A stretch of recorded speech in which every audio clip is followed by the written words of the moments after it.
let's talk about the paths of villainy. So D&D released an unearthed arcana about villainous options. I was going to record a video about the entire unearthed arcana. It is 12 pages. I was 3/4 of the way through the subclasses and it had already been a half hour. So we're just going to skip that. If you want to see more information on that, you can definitely check it out. I like each of the subclasses individually, but that leads me into something I want to talk about just overall, and something that I'll probably make a TikTok about soon. I don't agree with locking subclasses to alignment. It's something that I've done with the Paladin, with both the traditional Paladin and the Oathbreaker Paladin in the past, where if you were a traditional Paladin, you had to be good. I think some of them had to be lawful good, and the Oathbreaker Paladin had to be evil, and I don't fully agree with that. I think that's also been the case for some of the Warlock subclasses. I think there's reasons people could be doing things for good that are evil, if that makes sense. You could be just misunderstood, you know? But I do like these paths of villainy, so I want to really focus on that in this video, but I wanted to at least throw that out here. So there are two paths here. The first one is going to be the path of the Death Knight. So a Death Knight is a fallen champion. These are undead warriors that are trying to achieve something. Their martial prowess is tied to their evil nature, but their deeds extend past that, according to this little excerpt that I am rewording a little bit because it is a mouthful. Now, each Death Knight starts their journey with a heinous act. So they give you a few options here. They give you 6 options if you want to roll a d6 to pick how your Death Knight started their journey. I've always kind of wanted to make a character where I just roll on these tables, but I kind of like writing backstories too much. So I have not done that. So the options they give you is you abandon your companions in battle, you betrayed a loved one, you intentionally harmed an innocent, you made a pact with a malevolent entity such as a demon lord, you offended a benevolent god, or you violated a sworn oath. So this could kind of be like the Oathbreaker Paladin. It also gives a couple of examples of Death Knights across the multiverse. If you're really into the lore of D&D, I would definitely check out that little part of this. So it gives examples of 3 famous Death Knights. Now, this is where I haven't seen this before, but it gives a path to becoming a Death Knight.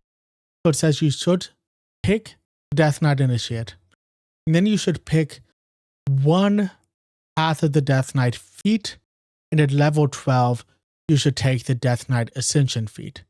So we'll talk a little bit about these different feats real quick, and then talk about how I feel about this. So Death Knight Initiate gives you an ability score, so you increase your strength or dexterity by 1 to a max of 20. That's not a lot, so it's not like a broken feat. You also get what they call death points, which you can expend to use different Death Knight abilities, including one included in this feat, which is called Dread Strike. So Dread Strike gives you the ability to use Wrathful Smite. You can cast it without a spell slot by using a death point, and if you cast it, the target has disadvantage on Wisdom saving throws to avoid or end the spell's effect, which is really powerful, because that just means it's harder for them to avoid this. And then you can also cast the spell using any of the spell slots you have. Another feat is Dread Authority. You can improve your Constitution or Charisma score by 1 to a max of 20. And then you also learn the command spell, which you can cast without a spell slot using a death point again. When you cast this spell on an undead, they have disadvantage on the saving throw against the spell, which makes sense because the Death Knights command armies of undead. Another feat option is Harbinger of Doom. So you gain a couple of benefits from this. You can increase your strength, charisma, or constitution by 1 to a maximum of 20, like the other abilities. You also get the Bane spell. Charisma is your spellcasting ability. I don't need to say that. You can cast this without expending a spell slot by using a death point. Like everything else, you can also cast the spell using any spell slots you have. When you expend a death point to cast Bane, affected targets subtract 1d6 from attack rolls and saving throws instead of 1d4, so it just makes Bane better, which is impressive. Another feat is Deathly Presence. You can increase your strength, constitution, or charisma by 1 to a maximum of 20. You always have the fear spell prepared. You can cast this without expending a spell slot by using 1 death point. You can also cast it using your normal spell slots. When you expend death points to cast this spell, you deal 7 or 2d6 psychic damage to each creature that fails its saving throw against the spell, in addition to the spell's normal effects. So this is a fear spell with damage accompanying it, which is really good. And then another feat is Unholy Steed, which gives you +1 to strength or constitution to a maximum of 20. And then you always have the Find Steed spell prepared. You can cast this spell without expending a spell slot by using 1 death point. When you expend a death point to cast Find Steed, the summoned steed is a fiend, and targets you choose have disadvantage on the wisdom saving throw against its foul glare. You can also cast this spell using the spell slots that you have. Now the final feat, and the one that it says you need to use to get to the end of this progression, is the Death Knight Ascension. So you can increase your strength or charisma score by 1 to a maximum of 20. Your creature type becomes undead. So even if you are not undead, your creature type becomes undead as you become a Death Knight. You have resistance to necrotic and poison damage. You don't gain exhaustion levels from dehydration, malnutrition, or suffocation. As a magic action, you can expend 1 to 5 death points to throw an orb of pure hellfire at a point you can see within 120 feet. Each creature in a 20-foot radius sphere chosen on that point make a dexterity saving throw. On a failed save, the creatures take 2d6 fire damage and 2d6 necrotic damage for death point expended. On a successful save, they take half as much. So that is a very good ability for level 12. Each of these feats are locked behind levels, so you can't start the Death Knight Initiative and Initiate. So you can't start the Death Knight Initiate until level 4. You cannot start the Harbinger of Doom until you take the Death Knight Initiate feat. You cannot take Deathly Presence until you are level 8.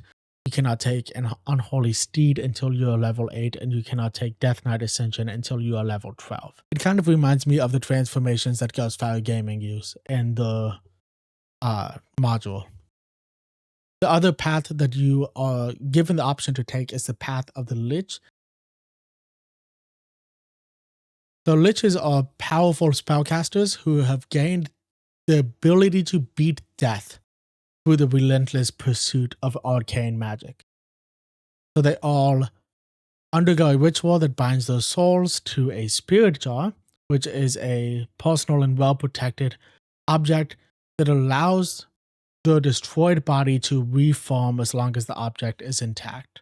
Liches have to perform a ritual before trying to become a lich. So it gives a lich rights table on this unearthed arcana that give you 6 options. Like I said, you can roll a 1d6 on here.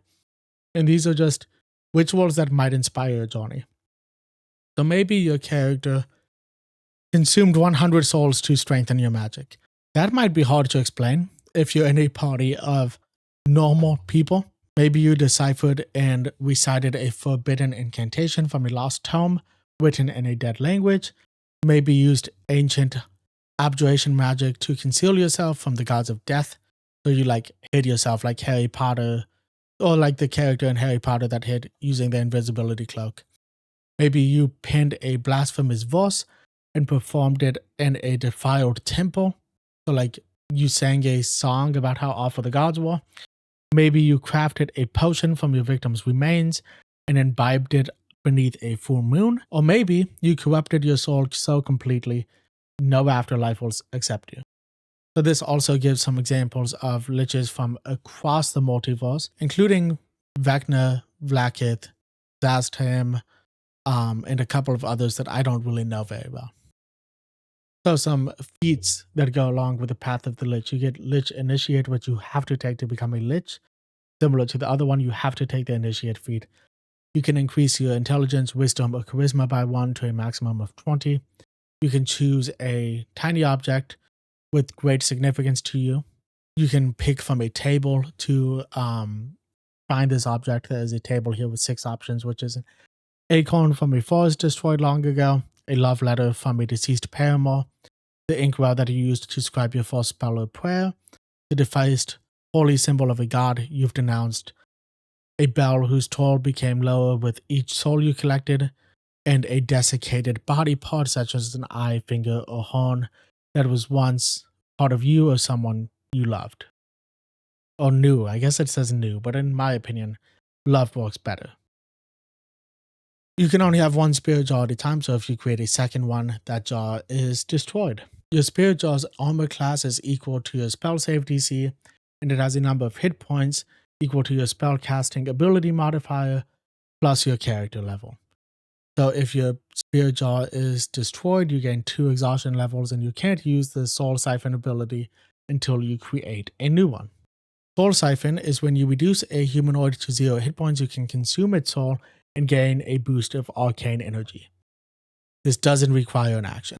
So on your next turn, the first creature you hit with an attack takes extra necrotic damage equal to 1d6 plus your spellcasting ability modifier. You can also gain this benefit if someone within 10 feet of you reduces a creature to 0 hit points. A soul consumed in this way can only be restored using True Resurrection or a Wish spell. Next feat on this list is Arcane Restoration. This allows you to increase your intelligence, wisdom, or charisma by 1 to a maximum of 20. It also gives you the ability Essence Rejuvenation, so when you cast Soul Siphon to consume a soul, you can choose 1 or more expended spell slots to recover. The spell slots can have a combined level equal to no more than 4, so you can't get higher than 4th level. Once you use this feature, you can't use it until you finish a short or a long rest. Another feat is Transfer Life, which becomes available when you get the Initiate feat. I don't know if there's even... No, there's not level locks until you get to Lich Ascension for this one. So Transfer Life gives you a couple of benefits.